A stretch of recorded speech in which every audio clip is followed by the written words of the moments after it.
Para hidratar, água.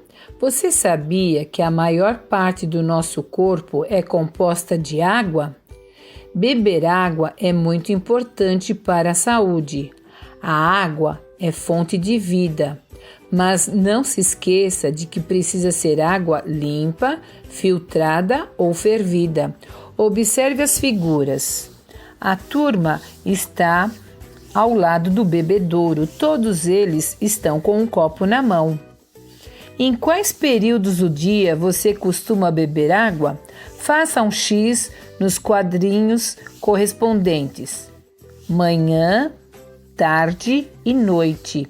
Faça o X. Boa aula!